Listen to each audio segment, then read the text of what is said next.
Hello friends, आज हम आप सबके लिए लाए हैं मुदु नॉवल एक्सप्लेनेशन का पार्ट 69। जैंग चुनजियो ने डिटोनेटर का बटन तो दबा दिया, पर कोई एक्सप्लोजन नहीं हुआ। लो वेंजो ने बताया कि हैंगान ऑर्फनेज के पुराने लोकेशन में जितने भी बॉम्ब लगे हुए थे उन सबको डिफ्यूज़ कर दिया गया है। अब तो उस ऑर्फनेज का कोई निशाना भी नहीं है। आपको उससे जितनी भी नफरत क्यों ना हो, इस चीज़ का अब कोई मतलब नहीं है। जैंग चुनजियो ने अपने डिटोनेटर पकड़े हुए हाथ को नीचे कर लिया। लो वेंजो ने एक हाथ से अपने ईयरपीस को पकड़ा।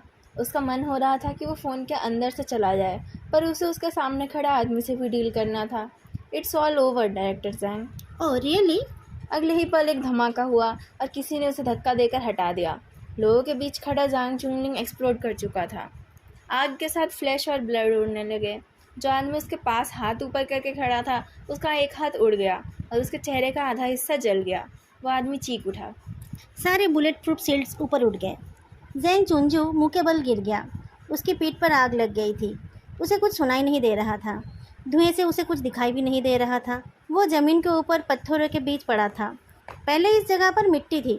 उसे उस मिट्टी की खुशबू याद आने लगी। उस टाइम उसे बहुत बार इस धरती पर गिराकर पैरों से कुचला गया था। जांग चुंगलिंग के भेष में खड़े मोटे आदमी के साथ और 5 लोग थे। उन सबको जांग चुंगजियो ने एक एक सूटकेस पकड़ा दिया था। उसने कहा था कि उसमें गोल्ड और कैश है, पर एक्चुअली उसमें बॉम्ब थे। जैंग चुंगलिंग हाथ में बैग नहीं ले सकता। उसके पेट में बॉम्ब बंधा हुआ था। जैंग चुनजियो के पास दो प्लान्स थे। अगर जमीन के नीचे के बम ब्लास्ट नहीं होता है तो इन 6 लोगों के साथ के बम ही बहुत बड़ा धमाका कर देगा, और उस धमाके में पुलिस और इतने सारे लोगों की मौत हो जाएगी। इतने लोगों के बॉडी का डीएनए चेक करते करते पुलिस को लैंटर्न फेस्टिवल तक का टाइम लग जाएगा। जब तक उनको पता चलेगा कि उनमें जैंग चुंगलिंग नहीं था, तब तक वो बहुत दूर तक चले गए होंगे। इस तरीके से वो बहुत निश्चिंत होकर मर सकता है। उसे पुलिस के ट्रायल का सामना नहीं करना पड़ेगा। इस दुनिया में कोई इस लायक नहीं है जो उसके क्राइम्स को जज कर सकता है। जमीन पर उल्टा लेटा जैंग चुनजियो अपना सर घुमाकर स्पोर्ट्स पार्क की तरफ देखता है। छोटा सा प्रैक्टिस फील्ड धीरे धीरे लोहे की रेलिंग से घिरे कोर्टयार्ड में बदल गया। कुछ बच्चे भूत की तरह उसकी तरफ देखने लगे। उसने उनकी तरफ देखकर मुस्कुराया। हाथ में कुछ टच होते ही जैंग चुनजियो का ख्वाब टूट गया। उसे जमीन से उठाकर लोवेंजो उसका कॉलर पकड़कर रोर कर रहा था। ये क्या हो रहा है? उसके हाथ में हथकड़ी थी और वो पुलिस के कब्जे में था। उसने मुड़कर देखा कि नकली जैंग चुंगलिंग के सिवा कोई और बम नहीं फूटा है। बाकी 5 लोग अपने अपने सूटकेस फेंक कर छुप गए हैं। एक सूटकेस खुल गया है और उसके अंदर से पुराने पेपर्स और पत्थर निकल आए हैं। उसके अंदर का बॉम्ब गायब है। ज़्यादातर पेपर्स तो जल गए थे, पर एक पेपर उड़ते हुए उसके आंखों के सामने आ गया। वो 14 साल पहले का एक न्यूज़पेपर का टुकड़ा था, जिसमें लोगों के आग के बारे में एक आर्टिकल लिखा हुआ था।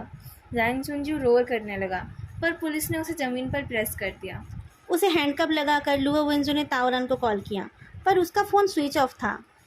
तारन को अपनी नींद भगाने में बहुत टाइम लग गया था। जब उसने आंखें खोली, तब भी बाहर अंधेरा था। उसे पता नहीं था कि कितना टाइम हुआ था। डर के मारे उसने सबसे पहले लोवेंजो को ही कॉल किया, पर एक धमाके की आवाज़ से वो चेयर से गिर गया और नीचे गिरते ही उसके फ़ोन के पार्ट्स अलग हो गए। वो रेंगते हुए उन टुकड़ों को कलेक्ट करने लगा। लुओ वेंजो ने 6 बार फ़ोन लगाया, पर फ़ोन कनेक्ट नहीं हो पाया। ताओरन फेदू के बारे में क्या बोल रहा था? कैप्टन लुओ, लगता है कि जो मर गया है वो जैंग चुंगलिंग है। इम्पॉसिबल, लोवेंजो फिर से डायल करते हुए बोलता है। वो सबसे पहले नहीं मर सकता। इतनी देर से उसने एक शब्द नहीं कहा। मुझे लगता है कि वो कोई फेक था। फाइनली कॉल कनेक्ट हो गया। फ्लोर पर बैठे दौरान ने कहा, फेदू ने मुझे ड्रग किया था, पता नहीं वो कहाँ चला गया। फिर इधर उधर देखते हुए उसने कहा, जाने से पहले उसने मेरा कंप्यूटर, वॉकी टॉकी और वर्क फ़ोन को छुआ था। ताओरन बहुत मुश्किल से आगे जाता है।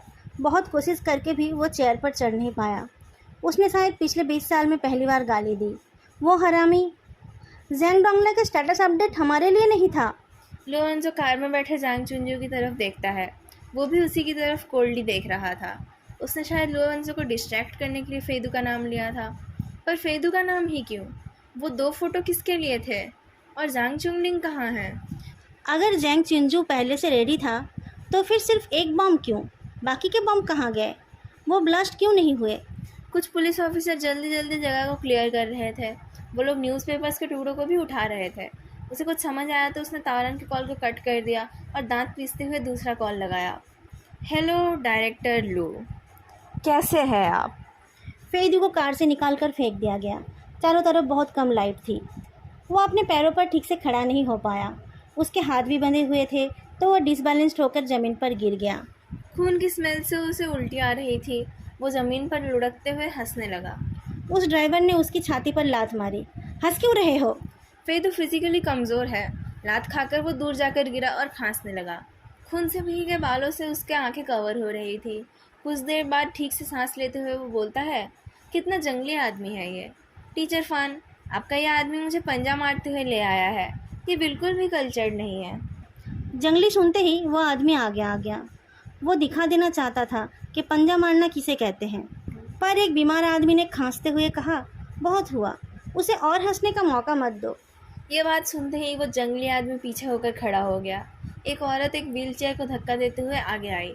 लोरेंजो होता तो वो उस औरत को पहचान लेता। ग्रेट फॉर्च्यून बिल्डिंग की रिसेप्शनिस्ट बनकर इसी ने लोरेंजो को वो नोट दिया था। व्हील चेयर पर एक हड्डीसार आदमी बैठा था। उसने एक प्लेन नीटेड कैप पहन रखा था। वो आदमी फेदू को ही देख रहा था। उसके कॉन्शसनेस के अंदर इस आदमी ने इतना गहरा छाप छोड़ा है, फिर भी फेदू को उसे पहचानने में टाइम लग गया। फिर झटका देकर अपने बालों को हटाता है, फिर नॉड करके बोलता है, आप बीमार है?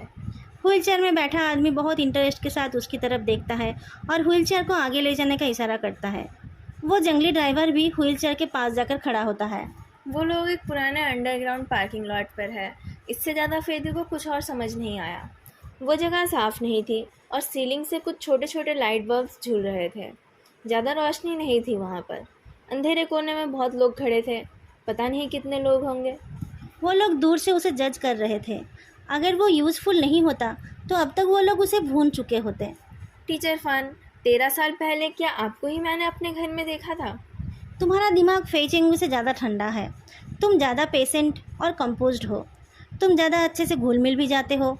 वो आदमी बहुत धीरे धीरे बोलता है, इतनी कम उम्र में ही तुम बहुत ज़्यादा भयंकर हो। अपनी तारीफ सुनकर फेदू थोड़ा हिलता है तो उसके सीने में दर्द हुआ। शायद उसका एक रिब टूट गया है। वो अपने पोजीशन को थोड़ा ठीक करके अच्छे से सांस लेता है। मैं तो बंदी हूँ, मुझ में क्या भयंकर है?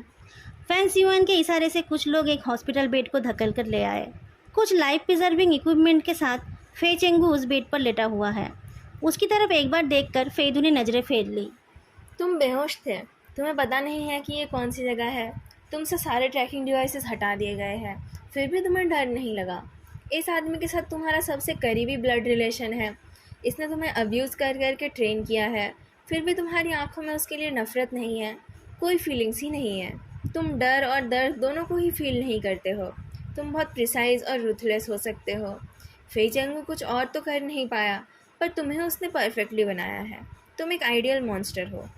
फेदू मुस्कुराकर अपनी तारीफ को एक्सेप्ट करता है। हम किसी के लिए वेट कर रहे हैं। तुम्हें कुछ कहना है तो तुम कह सकते हो। ये जगह कहाँ पर है?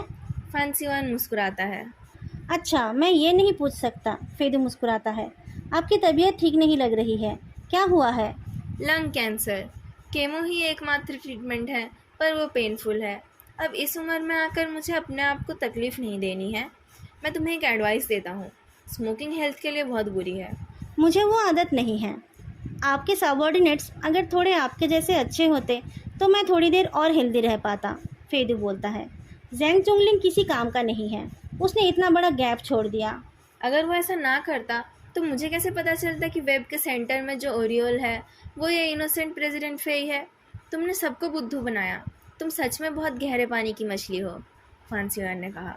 पर इसमें हैरान होने वाली क्या बात है? आखिर तुम फी चेंगू के बेटे हो। तुम तो पैदाइश ही जहरीले हो। ये बहुत गलत है टीचर फन। अगर मैं अपनी नाक ना घुसाता और जैंग भाइयों के नाक में दम करके ना रखता तो क्या आप उनके घर के अंदर घुस पाते? हम तो शुरू से ही एक दूसरे के सहयोगी हैं। आप मुझसे ऐसे बात मत कीजिए। Shut up. वो ड्राइवर गुस्सा हो जाता है। कौन तुम जैसे गंदे पापी इंसान का साथी है? फेदू शक करता है। आपने मेरे डैड के साथ हाथ मिलाया था। जेंग चुंगलिंग को बर्बाद करने में मैंने भी आपकी थोड़ी मदद की है ना? टीचर फैन, आप बड़े हैं। आप बोलोगे तो मैं अपने हाथों से जेंग चुंगलिंग नाम के कुत्ते को आपके हवाले कर दूंगा। इस बात से वो ड्राइवर गुस्सा हो गया तो फैंसीवान हाथ हिलाकर उसे चुप करा देता है। मैंने कभी भी उसे अपना कुत्ता बनाना नहीं चाहा है। शुरू से ही मैं उन लोगों को बर्बाद करना चाहता था। फेदू हैरान होकर देखता है। क्या आप कोई अंडरकवर पुलिस ऑफिसर हो? 6 लोगों का मर्डर करना तो अंडरकवर होने के लिए बहुत बड़ी बात है। वो लोग उसी के काबिल थे, किसी कोने से किसी बिलीवर ने कहा। उसकी आवाज़ उस अंडरग्राउंड एरिया में गूंजने लगी। मैं पुलिसमैन नहीं हूँ, पर उस टाइम के बहुत सारे पुलिसमैन को मैंने ही ट्रेन किया था। मैं उन्हें समझता हूँ।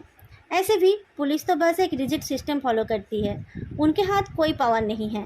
और ज़्यादातर लोग तो बस अपनी फैमिली के पेट पालने के लिए ये जॉब करते हैं। फेयरनेस, राइटसनेस, ये सब फैंसी वन कोल्डली हंसता है। उसके पीछे उसके सारे बिलीवर्स गुस्से में खड़े थे। फेदू को लगा कि वो गलती से किसी कल्ट के डेन में आ गया है। उस टाइम मैं उन लोगों का पता नहीं लगा पाया था और मैं इन्वेस्टिगेशन भी नहीं कर पाया था, क्योंकि सिटी बुरा पर उनकी नज़र थी। वो लोग हर जगह पर थे। मैं कुछ कर नहीं पा रहा था, इसलिए मुझे उनके लेवल पर उतरना पड़ा। मुझे भी उनमें से एक बनना पड़ा। मेरे पास और कोई चारा नहीं था। ज़्यादातर टाइम असली गुनहगार को कोई सज़ा होती ही नहीं है। वो लोग मज़े से ज़िंदगी बिताते रहते हैं। जो सज़ा उनको मिलती है वो काफ़ी नहीं होती है। इस बार फेदू को और प्रिटेंड नहीं करना पड़ा। उसने कहा, तो आप एक अनपेड वॉलंटियर जज है? फैंसी वन ने उसकी बातों को इग्नोर कर दिया। दूर देखते हुए उसने कहा, ज़्यादातर टाइम क्रिमिनल साइकोलॉजी को स्टडी करते करते बहुत दुख होता है, क्योंकि तुम जितना ज़्यादा देखते हो उतना तुम्हें पता चलता है कि भयानक अपराध करने वालों को सज़ा मिलने पर भी कभी कोई रिग्रेट नहीं होता है। कुछ लोगों को दूसरे की लाइफ को कंट्रोल करना अच्छा लगता है, जैसे कि तुम, प्रेसिडेंट फेई। फेदू मुस्कुराता है। उसे लगा कि उसे अपना मुंह बंद रखना चाहिए। ये सब सोचकर बहुत हेल्पलेस फील होता है, पर कुछ ऐसे लोग भी हैं जिन्हें देखकर लगता है कि दुनिया में अभी भी कुछ उम्मीदें बची हुई है। क्या आपका मतलब गू? फेदू के पास से एक बुलेट गुजर गई। फैंसियन ने अपनी आईब्रोज ऊपर की। मुझे तुम्हारे मुंह से उसका नाम नहीं सुनना है। फेदू श्रग करता है। 14 साल पहले की उस आग के बाद से मेरी ज़िंदगी का एक ही मकसद है, जिन्हें मरना चाहिए उनकी मौत। वो लोग वांटेड क्रिमिनल्स को शेल्टर देते हैं, इसलिए आप एक वांटेड क्रिमिनल बनकर उनकी टीम में घुस गए। पर उसके बाद आपको पता चला कि आपने जो सोचा था ये ऑर्गेनाइजेशन उससे काफ़ी बड़ा है, तो आपने और फेई चेंगू ने एक दूसरे को यूज़ किया। वो ऑर्गेनाइजेशन को वीक बनाकर उस पर खुद राज करना चाहता था और आप उन सबको मारना चाहते थे। टीचर फैन, मैं आप जैसे साइकोपैथ लोगों को एडमायर करता हूँ। व्हीलचेयर के पीछे वाली औरत उसकी तरफ नफरत के साथ देखती है। टीचर, ऐसे लोगों पर अपनी एनर्जी वेस्ट मत कीजिए। फेदू इतराते हुए बोलता है, यंग लेडी, क्या मैंने आपको ऑफेंड किया? अपनी तेज नज़रों से वार करते हुए वो औरत बोलती है, तुम्हारे जैसे कर्जदार के लिए बस सज़ा ही सुनाई जा सकती है। मैं किसका कर्जदार हूँ?